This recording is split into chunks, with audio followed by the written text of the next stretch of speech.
2003년을 시작하면서 다시 교회를 생각하다라는 주제로 시리즈로 말씀을 나누었습니다. 거기에는 특별한 이유가 있습니다. 먼저 화면 한번 보고 싶은데요. 기윤실에서 조사한 한국교회 개신교 신뢰도 지표입니다. 파란색이 믿을 수 없다, 신뢰할 수 없다인데 74%이고요. 신뢰할 수 있다가 21%입니다. 올해 1월 30일에 발표한 내용입니다.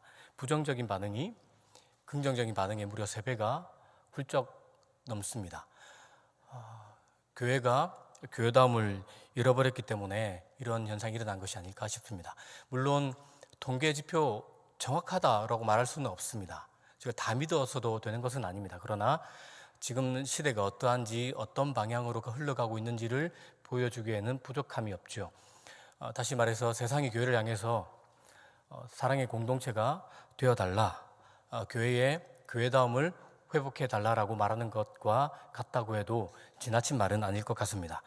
코로나 시대를 지나면서 많은 사람들이 또 기독교 지도자들, 학자들이 교회가 교회다움을 잃어버렸다, 그것이 드러났다라고 참 많이 말을 했습니다. 다시 말해서 교회가 교회다움을 회복해야 된다라는 그런 시대의 사명을 우리가 발견했다고 할 수 있겠습니다.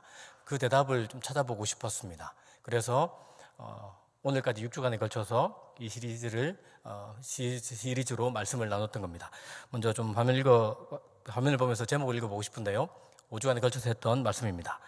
일어나 빛을 비추는 교회, 우리가 교회입니다. 교회는 예수로 하나 되는 공동체입니다. 교회는 신앙 고백 공동체입니다. 교회는 소망이 넘치는 공동체입니다. 오늘 마지막으로 교회는 사랑의 공동체입니다 라는 제목으로 우리가 회복해 가야 할 교회다움이 무엇인지 생각해 보고 싶습니다. 여러분, 사랑, 참 많이 사용하는 단어죠. 사랑합니다 이런 말을 하고요. 또 말을 들으면 또 기분도 좋아요. 그런데 이 사랑이란 말을 참 많이 쓰고 또 듣지만 실제 이 단어가 어떤 의미를 가지고 있는지 정의하기란 쉽지 않습니다. 그래서 제가 조사를 해보았습니다. 다른 조사는 아니고 대중가요의 사랑 이야기가 참 많아서 사람마다 어떻게 사랑을 이해하고 있는지 살펴봤는데요. 우리 어르신들에게는 익숙할 것 같아요. 나훈아 씨는 사랑은 눈물의 씨앗 이렇게 이야기를 했고요. 현철 씨는 사랑은 얄미운 나비인가 봐 이렇게 노래를 했습니다. 제가 좋아하는 가수도 좀 끼워넣고 싶어서 찾아봤는데 임재범 씨가 있는데요. 그 사람은 사랑은 아름다운 오해 이렇게 이야기했습니다. 이외에도 아주 많습니다. 저마다 조금씩 결이 달라요. 사람마다 경험하는 사랑이 또 이렇게 맛보는 사랑이, 누린 사랑이 다 다르기 때문에 이런 일이 있겠죠. 태어나면서부터 죽을 때까지 대부분의 사람은 사랑을 받습니다. 또 사랑하기도 하죠. 그런데 안타깝게도 사람이 경험하는 사랑은 조건적인 사랑입니다. 남녀의 사랑 조건적입니다. 지금 우리 시대는 중매 사이트가 있잖아요. 거기에는 조건을 기입해야 돼요. 그러면 매칭을 시켜주는 그런 사이트가 있고, 실제로 우리끼리 누군가를 소개할 때도 직장은 어딘지, 어떤 학교를 나왔는지, 외모는 어떤지 이 조건 저 조건 다 따져보고 난 다음에 좀 비슷한 사람끼리 연결시켜 주려고 하고 있습니다. 남녀 사랑도 상당히 조건에 영향을 받는다는 것을 알 수 있는 대목입니다. 친구들 간의 우정도 사랑도 조건적입니다. 기말고사가 되면 상당히 이기적으로 변해요. 노트를 보여주지 않는다든지 이런 일이 있습니다.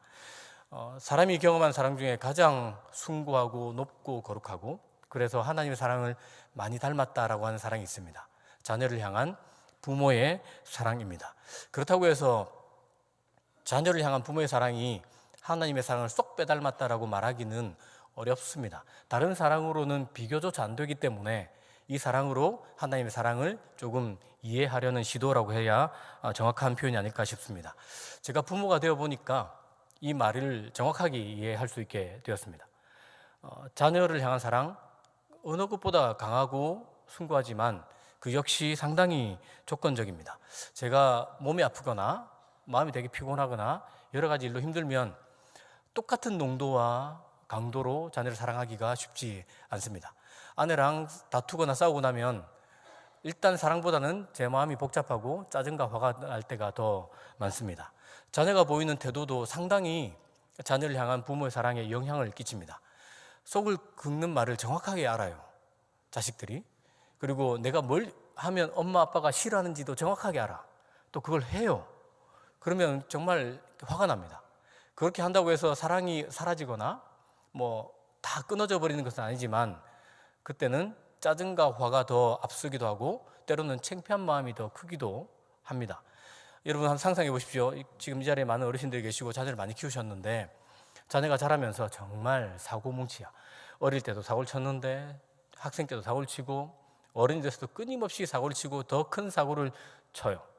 그러면 똑같은 농도와 강도로 자녀를 사랑하기가 어렵습니다. 이렇게 말을 하면 안 되지만 많은 사람들, 많지는 않겠지만 몇몇 분들은 너는 더 이상 내 자식이 아니다 라고 생각하고 말씀하신 분도 계세요. 호적에서 파겠다 이렇게 말씀하신 분도 계시죠. 자녀 사랑이 가장 거룩하고 높고 뛰어난 사랑이지만 그럼에도 불구하고 상당히 조건적인 사랑이라는 사실을 우리가 발견할 수 있는 대목입니다. 우리가 경험한 사랑이 이렇게 제한적이고 조건적인 사랑이다 보니까 우리가 하는 일이 있어요. 그게 뭐냐면 하나님의 사랑을 딱 내 수준으로 이해하는 겁니다. 하나님의 사랑을 가지고 내려와서 하나님의 사랑 역시 조건적인 사랑인 것처럼 생각하고 말할 때가 많습니다. 여러분 쉽게 설명할 수 있습니다. 여러분 우리가 살아가면서 한 달, 1년 동안 정말 뜨겁게 기도하고 성경을 여러 번 읽고 예배 한 번도 빠지지 않았고 헌금도 정말 정직하게 성실하게 드렸고 뿐만 아니라 교회에서 하는 일에 최선을 다해서 봉사하고 생활 속에서도 바르게 살고 하나님의 말씀 따라 살려고 노력하고 전도하고 복음 전하는 일에 힘을 썼다. 이러면 어떤 기분이 들까요? 좀 사랑받을 것 같다. 하나님 나에게 좀 큰 은혜 주셔도 좋을 것 같아. 이런 생각을 할 수 있습니다. 반대로 생각하면 더 확 쉽게 와닿습니다. 여러분 한 달 내지는 1년 동안 기도 단 1초도 하지 않았고 성경 한 줄도 읽지 않았으며 예배는 모조리 다 빠졌고 헌금 하지도 않았습니다. 게다가 생활 속에서 하나님이 싫어하실 만한 일들을 골라서 최선을 다해서 적극적으로 했다라고 상상해 보십시오. 어떨까요? 그때 어떤 마음을 가지겠습니까? 벼룩도 낯짝이 있지. 내가 어떻게 하나님의 사랑을 요구하며 은혜를 요구하겠는가? 매 안 맞으면 다행일 것 같아. 이런 생각을 우리가 쉽게 합니다. 무슨 말입니까? 나의 행동, 나의 태도, 나의 삶 여하에 따라서 나를 향한, 우리를 향한 하나님의 사랑이 요동친다는 겁니다. 우리가 그렇게 생각할 때가 많습니다. 그러나 사실은 그렇지 않습니다. 우리를 향하신 하나님의 사랑은 무조건적입니다. 우리가 죄를 짓는다고 해서 하나님의 사랑이 얕아지거나 그 농도가 묽어지거나 강도가 약해지는 것 아닙니다. 싫어하시죠? 싫어하시지만 그렇다고 해서 사랑이 사라지는 것 아닙니다. 하나님을 등지고 살아간다 하더라도 우리를 향한 하나님의 사랑은 어쩌면 더 깊어질지 몰라요. 사실 변하지 않습니다. 똑같습니다. 여러분 우리가 하나님은 사랑이 많으신 분, 하나님 사랑이 풍성하신 분 이렇게 표현하지 않습니까? 틀린 표현은 아니지만 정확한 표현도 아닙니다. 사도 요한이 뭐라고 말씀하십니까? 8절을 보면 하나님은 사랑이라. 16절을 봐도 하나님은 사랑이시라. 하나님 그분 자체가 사랑이세요. 그러니까 사랑이 많고 풍성한 분이 아니라 그분 자체가 사랑이시라고 가르쳐 줍니다. 그렇기 때문에 사랑이신 하나님은 조건을 뛰어넘어서 사랑하실 수밖에 없는 하나님이라는 사실을 우리가 반드시 기억해야 됩니다. 여러분 우리가 그 하나님, 사랑이신 하나님을 아버지로 모시고 있는 자녀입니다. 저와 여러분은 그 하나님을, 사랑의 하나님을 아버지로 모시고 있는 사람이 모인 교회이고 공동체입니다. 사랑의 공동체일 수밖에 없다는 뜻입니다. 이것은 예수님의 가르침에서도 아주 구체적이고 정확하게 드러나는데요. 제가 요한복음 13장 34절 말씀을 읽어드리겠습니다. 이제 나는 너희에게 새 계명을 준다. 서로 사랑하여라. 내가 너희를 사랑한 것 같이 너희도 서로 사랑하여라. 예수님께서 새 계명을 준다라고 말씀하셨지만 사실은 새 계명이 아니죠. 구약, 신구약 성경의 핵심 강령, 엑기스, 진수, 그것이 무엇입니까? 하나님을 사랑하고 이웃을 사랑하는 겁니다. 다시 말해서 사랑하는 삶이 성경의 핵심 가르침인데 그것을 예수님께서 정말 한 단어로 정리해서 제자들에게 주시면서 사랑해라 라고 말씀하신 것입니다. 35절 말씀은 교회가 정말로 사랑해야 될 공동체, 사랑의 공동체임을 정확하게 보여주는데요. 35절 말씀을 우리가 같이 한번 읽어보겠습니다. 화면을 보시면 좀 다른 버전이어서 화면을 보시면서 같이 읽으면 좋겠습니다. 너희가 서로 사랑하면 모든 사람들이 그것을 보고 너희가 내 제자라는 것을 알게 될 것이다. 교회가 서로 사랑하면, 우리가 그렇게 사랑하면 교회 아닌 바깥에 있는 사람들이 저와 여러분 보면서 와, 교회야 교회, 정말 교회다운 교회인 것 같다, 예수님의 제자이구나 라고 고백하고 알게 될 것이다 라고 말씀해 주고 있습니다. 새 계명을 받은 저와 여러분이 교회가 사랑해야 될 분명한 이유입니다. 오늘 우리가 읽었던 본문 말씀 7절 8절 말씀을 보면 정말 교회가 사랑의 공동체일 수밖에 없는, 사랑해야만 하는 공동체임을 더 구체적으로, 더 결정적으로 알 수 있습니다. 7절 8절 말씀 우리 함께 한 목소리로 화면을 보면서 읽어보겠습니다. 사랑하는 여러분, 우리가 서로 사랑합시다. 사랑은 하나님에게서 난 것이기 때문입니다. 사랑하는 사람은 누구나 다 하나님께로부터 났고 하나님을 압니다. 사랑하지 않는 사람은 하나님을 알지 못합니다. 하나님은 사랑이시기 때문입니다. 여러분, 사도 요한은 사랑이 하나님께 속했고 하나님으로부터 나오기 때문에 사랑하는 사람이 하나님으로부터 난 사람이고 사랑하는 사람이 하나님께 속한 사람이다라고 가르쳐 줍니다. 하나님의 자녀인 교회, 예수의 몸된 교회가 사랑의 공동체일 수밖에 없고 사랑해야만 한다는 것을 알려주는 말씀입니다. 근데 8절은 정말 충격적이지 않습니까? 우리가 쉽게 읽었지만 쉽게 읽을 수 있는 말씀은 아닙니다. 여러분 보십시오. 사랑하지 않는 사람은 하나님께 속한 사람이 아닙니다. 사랑하지 않는 사람은 하나님과 아무 상관이 없는 사람입니다. 교회가 서로 사랑하지 않는다면 그 교회는 하나님께 속한 교회가 아닐지 모릅니다. 다시 말해서 교회라고 모이지만 교회가 아닐 수 있다라고 경고하는 말씀입니다. 여러분, 이 관점을 가지고 11절 말씀을 다시 한 번 더 읽어보고 싶습니다. 같이 읽겠습니다. 사랑하는 여러분, 하나님께서 우리를 이처럼 사랑하셨으니 우리도 서로 사랑하는 것이 마땅합니다. 사랑해야만 된다라고 그렇게 가르쳐주고 있습니다. 여러분, 성경 어디를 펼쳐보아도 교회는 사랑해야만 하는 공동체, 사랑의 공동체라는 사실을 더 분명하고 구체적으로 알 수 있습니다. 이것이 우리에게 무엇을 말할까요? 교회담을 잃어버린 이 시대에 교회가 교회담을 회복하는 것은 사랑하는 공동체가 된다는 뜻입니다. 우리가 사랑의 공동체로 날마다 깊어지고 성장할 때에 그 교회가 정말 교회다운 교회라는 사실을 보여주는 말씀입니다. 이것은 교회인 저와 여러분, 사랑의 공동체인 저와 여러분이 우리 자신과 우리 가정과 우리 셀과 더 나아가 우리 전체 교회 공동체를 향해서 던져야 할 질문이 무엇인지 정확하게 보여줍니다. 우리가 던져야 할 질문이 무엇입니까? 교회는 사랑의 공동체일까? 아닐까? 이것이 아닙니다. 사랑의 공동체인 교회는, 나는, 우리 가정은, 우리 셀은, 우리 광주 은광교회는 어떻게 사랑해야 하는 공동체일까? 우리는 어떻게 사랑해야 할까라는 질문을 던질 수밖에 없습니다. 우리가 이 질문을 자주 던지고 이 질문에 진지하게 대답할 때에 교회는 날마다 더 사랑의 공동체로 깊어지고 성숙해 갈 것입니다. 말씀하신 대로 이 질문을 던져보았는데요. 이 질문에 대한 대답이 같은 성경 요한 1서 3장 16절에서 18절 사이에 아주 너무나 구체적으로 또 분명하게 기록되어 있습니다. 제가 먼저 16절 말씀 읽어드리겠습니다. 예수 그리스도께서는 우리를 위해 자기 목숨을 내놓으셨습니다. 그래서 우리가 사랑을 알게 됐습니다. 예수님이 우리를 위해 십자가에서 생명을 주셨기 때문에 우리가 그것을 보면서 우리가 어떤 사랑받은 사람인지 알게 되었고, 또 우리가 어떻게 사랑해야 하는 사람인지, 어떻게 사랑해야 되는 공동체인지 알게 되었다는 뜻입니다. 그것이 무엇입니까? 그러므로 우리가 이 사랑을 알았고 이 사랑을 받았기 때문에 우리도 형제들을 위해 우리 목숨을 내놓는 것이 마땅합니다. 우리가 어떻게 사랑해야 될까? 목숨까지 내놓으면서 사랑해야 된다라는 것이 성경의 가르침입니다. 상당히 부담스럽습니다. 그렇지 않습니까? 그런데 17절 말씀에 우리가 목숨까지 내놓는 사랑, 그것이 무엇을 말하는지 아주 구체적으로 설명해 주었습니다. 17절, 18절 말씀을 우리 한 목소리로 화면을 보면서 읽어보겠습니다. 읽겠습니다. 누구든지 세상 재물을 갖고 있으면서 자기 형제나 자매의 궁핍함을 보고도 도와줄 마음이 없다면 어떻게 그 사람 안에 하나님의 사랑이 있다고 하겠습니까?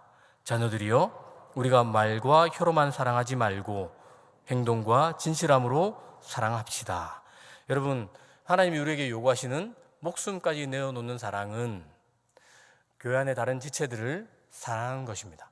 말과 감정으로만 사랑하는 것이 아니라 구체적으로 행동으로 실천하면서 사랑하는 것입니다. 여러분, 우리가 함께 교회로 지어져 가고 있는데요, 주변에는 참 어려움 당하신 분들이 많이 있습니다. 건강에 문제가 있고, 경제적인 문제가 있고, 관계에 문제가 있고, 자녀의 문제가 있고, 믿음 생활 자체에 문제가 있는 분들이 있어요.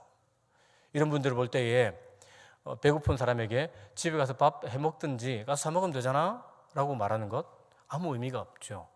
추위에 떨고 있는 사람에게 따뜻한 옷 좀 입든지 하나 사 입어 이렇게 말하는 것도 아무런 의미가 없습니다. 그것은 사랑이 아니라고 이야기합니다. 우리가 실천해야 될 사랑은 굶주린 사람이 있다면 먹이는 것입니다. 헐벗은 사람이 있다면 입히는 것이에요.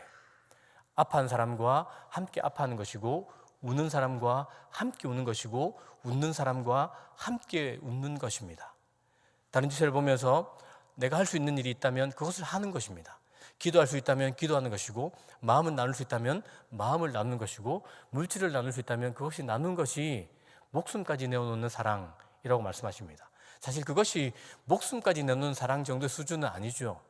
그러나 하나님은 우리가 그렇게 사랑하면 그것을 보시고 목숨까지 내어놓는 사랑이라고 여겨주십니다. 또 실제로 작은 일들이지만 우리가 이렇게 작은 일부터 사랑하고 사랑 실천하다 보면, 연습하다 보면, 시간이 지나면 어쩌면 정말 우리 목숨을 내어줄 수 있는 그런 짙고 강한 사랑의 사람이 되었을지도 모르는 일 아니겠습니까? 그렇게 하나님이 우리에게 그 사랑을 요구하고 있는 것입니다. 문제가 있습니다. 이렇게 사랑하는 삶이 어렵다는 것에 있습니다. 이게 쉽지 않습니다. 교회가 사랑의 공동체이고 사랑해야 되는 공동체이지만 지속적으로 누군가를 사랑하는 것은 쉽지 않습니다. 우리가 정말 던져야 될 질문이 따로 있죠. 그렇다면 이 사랑의 범위가 어디까지이고 또 농도는 어디까지이고 대상은 어디까지일까, 이런 질문도 생길 수밖에 없는데요. 여러분, 그에 대한 대답 성경이 알려주고 예수님도 알려줍니다. 우리끼리 즐겁고 우리끼리 행복하고 우리끼리 사랑하면 되지 않을까? 그렇지 않습니다. 예수님께서 뭐라 말씀하셨습니까? 마태복음 5장에서 너희는, 교회는 세상의 소금, 세상의 빛이다 라고 말씀해 주셨습니다. 세상을 사랑하도록 부름받았다는 것을 알려주고 있죠. 또한 이 가르침을 보고 난 다음에 윌리엄 템플이라는 사람이 자신의 언어로 우리에게 좀 더 쉽게 와닿는 언어로 교회가 무엇인지 정해 놓았는데요, 우리 함께 읽어보고 싶습니다.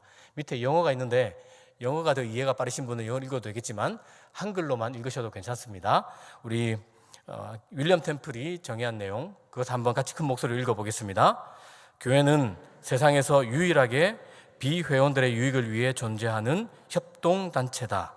세상의 소금, 세상의 빛이라는 예수님의 가르침, 또 윌리엄 템플이 말한 것처럼 교회는 비회원을 위해 존재하는, 비회원의 유익을 위해 존재하는 협동단체라는 말을 오늘 우리가 나누는 말씀과 연결시켜 보십시오. 사랑의 대상 너무나 선명하게 드러납니다.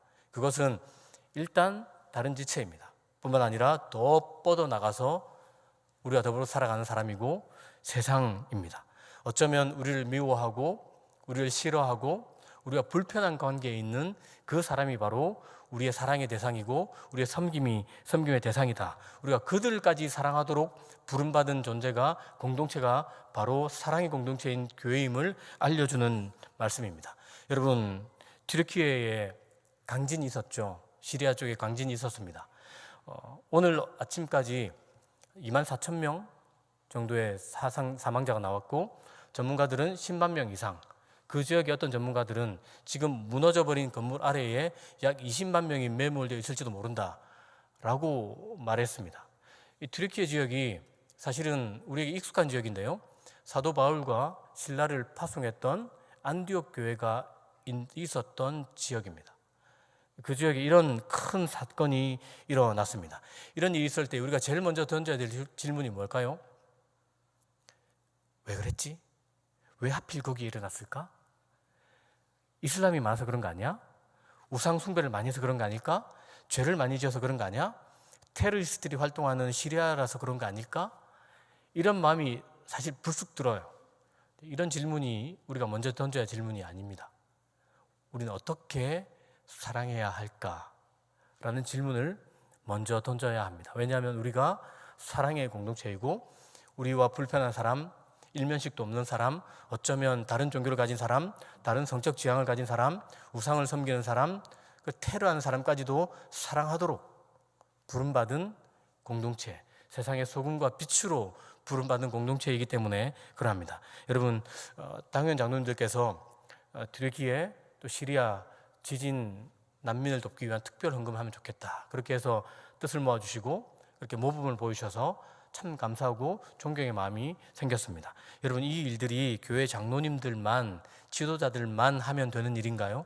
그 지도자들만 교회의 일원이고 사랑하도록 부름받은 사람이고 나는 아닐 거야. 아니지 않습니까? 우리 모두가 사랑하도록 부름받은 사람입니다. 그렇기 때문에 우리는 이런 일이 있을 때에 어떻게 사랑할까라는 질문을 던져보고 내가 할 수 있는 것으로 사랑하는 일을 실천해야 되겠습니다. 물질이 있다면 그것을 나눌 수 있습니다. 필요한 물품을 보낼 수도 있겠죠. 적어도 우리는 기도할 수 있습니다. 이렇게 우리는 사랑하는 공동체로 부름받았습니다. 이렇게 사랑할 때에 사람들이 저와 여러분을 통해서 하나님을 보게 될 것이고 하나님의 사랑을 보게 될 것입니다. 말씀드린 것처럼 사랑의 범위가 이렇게나 넓고 사랑의 대상이 이렇게나 폭넓기 때문에 사랑하는 일이 어렵습니다. 쉬우면 좋겠는데 힘들어요. 나의 능력과 범위를 뛰어넘습니다. 나는 원수를 사랑할 만한 사람이 되지 못합니다. 튀르키예에 있는 사람들 앞으로도 단 한 번 얼굴 대면할 일이 없는 사람들이겠죠. 그들을 지속적으로 누군가를 지속적으로 사랑하는 일은 어렵습니다. 한두 번 정도 할 수 있겠죠. 그러나 그것을 지속적으로 사랑하면서 사는 삶은 절대 쉽지 않습니다. 어떻게 해야 될까요? 우리가 어떻게 해야 정말 지속적으로 사랑하는 공동체가 될 수 있을까요? 여러분, 십자가에서 물과 피를 쏟으신 그 예수님의 은혜와 사랑을 주목하는 것입니다. 내가 어떤 사랑을 받은 사람인지, 내가 얼마나 큰 사랑을 받은 사람인지, 내가 얼마나 큰 은혜를 받은 사람인지 그것을 깊이 깊이 생각하는 것입니다. 우리 앞서 길을 걸어가시면서 우리가 걸어가야 할 길을 예수를 주목하고 그 길을 걷는 연습을 하는 겁니다. 여러분, 은혜와 사랑을 묵상하고 십자가를 더 깊이 바라볼 때에 우리는 그 사랑을 힘입어서 사랑할 수 있는 사람이 됩니다. 그래서 교회에서 예수를 바라봅시다. 예수를 생각합시다. 예수의 뒤를 따릅시다. 예수 안에 머뭅시다. 예수의 십자가를 바라보고 묵묵히 그 좁은 길로 들어갑시다 라고 말을 하는 겁니다. 이것은 단순한 구호가 아닙니다. 우리가 그렇게 예수를 바라보고 예수를 생각하고 예수의 뒤를 따르고 예수를 묵상할 때에 더 많은 사랑을 깨달을 수 있고 더 깊이 사랑에 잠길 수 있고 그때 비로소 우리는 더 많이 사랑할 수 있는 사람이 됩니다. 더 오래도록 더 힘써 더 지속적으로 사랑할 수 있는 사람으로 변화되어 가는 법입니다. 사랑의 공동체로 더 깊어지고 더 성숙하고 더 성장해 나갈 수 있는 것입니다. 그렇기 때문에 주 안에서 사랑하는 성도 여러분, 우리가 얼마나 놀라운 사랑받았는지 예수 십자가를 바라보면서 그 사랑을 더 깊이 깨달으면 좋겠습니다. 하나님이 그 놀라운 사랑에 더 깊이 잠겨야 하겠습니다. 날마다 내 안에 어떤 사랑하는 삶이 힘들어질 때마다 예수 십자가를 바라보고 예수 앞에 나오고 예수 안에 머무는 삶을 살도록 더 노력해야 되겠습니다. 그 은혜와 그 사랑을 날마다 우리에게 부어주시고 깨닫게 하시는 성령의 충만함을 구해야 하겠습니다. 그때 우리는 이 세상 속에서 정말 사랑을 보여주는 사랑의 공동체가 될 것입니다. 사랑 없어서 허덕이는 세상 사람들에게 참 사랑이신 하나님의 사랑을 흘려보내주는 교회가 될 것입니다.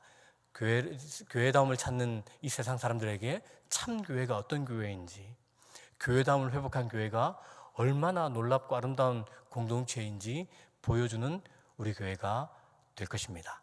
그때를 바라보면서 그곳을 향해 묵묵히 걸어가는 저와 여러분 되면 좋겠습니다. 예수님의 그 사랑, 십자가를 묵묵히 바라보고 더 오래 바라보면서 우리에게 주어진 사명, 이 시대적 사명, 사랑의 공동체로 더 깊어져가는 저와 여러분 되길 예수님의 이름으로 축복합니다.